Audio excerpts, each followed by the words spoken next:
Across Europe's skies, something invisible is happening and it's spreading fast. In the last few weeks, NATO air defense radars, from Poland to Germany, from Finland to Romania, have been picking up dozens of unidentified drones crossing European borders. At first, it all seemed a bit random. A single drone here, a radar glitch there. But now, the pattern is undeniable. European officials are quietly admitting that they're facing what they call a new kind of warfare: invisible, deniable, and constant. According to defense analysts in Brussels, this isn't just a series of isolated incidents.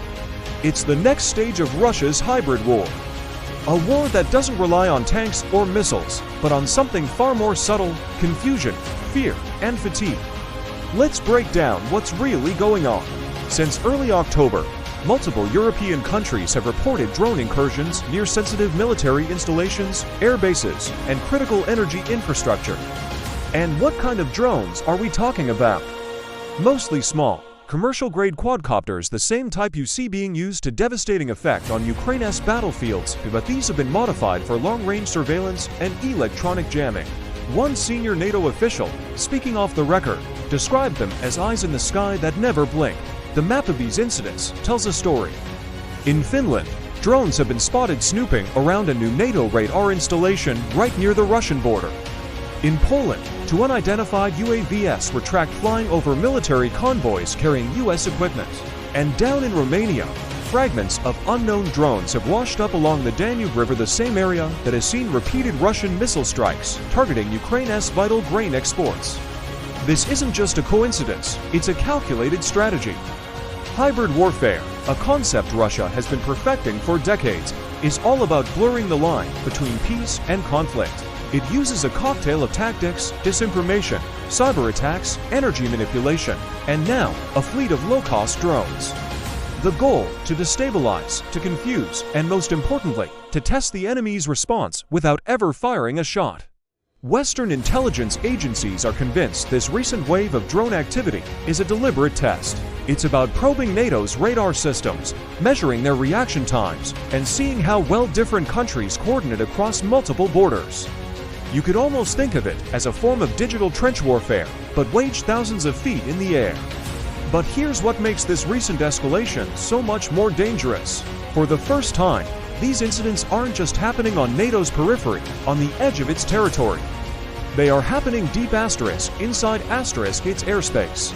In Germany, several major airports have been forced to temporarily shut down their runways because of unidentified UAVs buzzing around.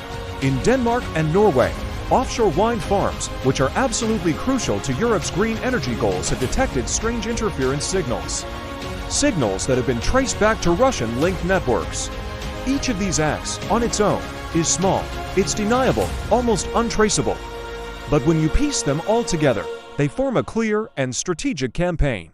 A campaign designed to send a single, chilling message to Europe: your airspace is never truly secure. So, what is NATO doing about it? Behind closed doors, quiet countermeasures have already begun.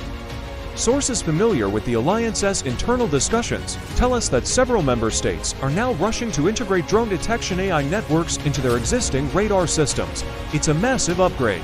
At the same time, France and the UK have reportedly deployed specialized electronic warfare aircraft along the Baltic and Black Sea regions, their mission being to hunt for the drone operators on the ground. However, the challenge is immense. Unlike a multi-million-dollar missile, a drone is cheap, it's fast, and it's completely disposable. They don't need a fancy airbase to launch from. They can be sent up from a fishing boat, the back of a truck, or even a civilian field in the middle of nowhere. And in the world of hybrid war, plausible deniability is the ultimate weapon. Of course, Russia denies everything.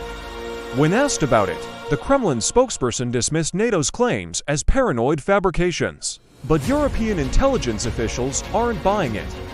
As one analyst bluntly told the French newspaper Le Monde, Russia has discovered that fear costs nothing and delivers results. The timing of all this is absolutely critical.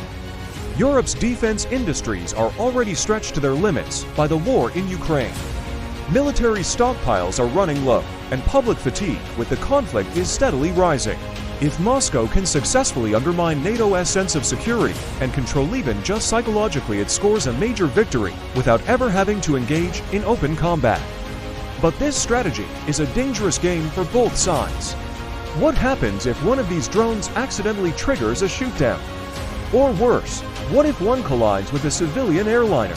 Could a small, seemingly insignificant incident be the spark that ignites a much wider escalation, one that draws NATO directly into a confrontation with Russia? This is exactly why officials in Brussels and Washington are becoming increasingly nervous. They understand that hybrid warfare isn't just about physical attacks, it's about eroding trust. If the people of Europe begin to doubt their government's ability to protect the skies above them, then the very concept of deterrence starts to crumble. So, what should we expect in the coming months? Get ready for a quiet, high-tech arms race happening across the continent. But this race won't be about building more fighter jets or tanks. It will be about mastering counter-drone technology. We're talking about everything from laser defense grids that can zap drones out of the sky to powerful microwave weapons that can disable their electronics. The next great battlefield may not be over territory at all, but over control of the electromagnetic spectrum. And as that fuzzy line between peace and conflict continues to fade, one truth becomes crystal clear. The war of the future won't begin with a massive explosion. It will begin with a simple signal. Thanks for watching. If you found this breakdown informative, make sure to hit that like button and subscribe for more deep dives into global security. Stay safe, and see you in the next video.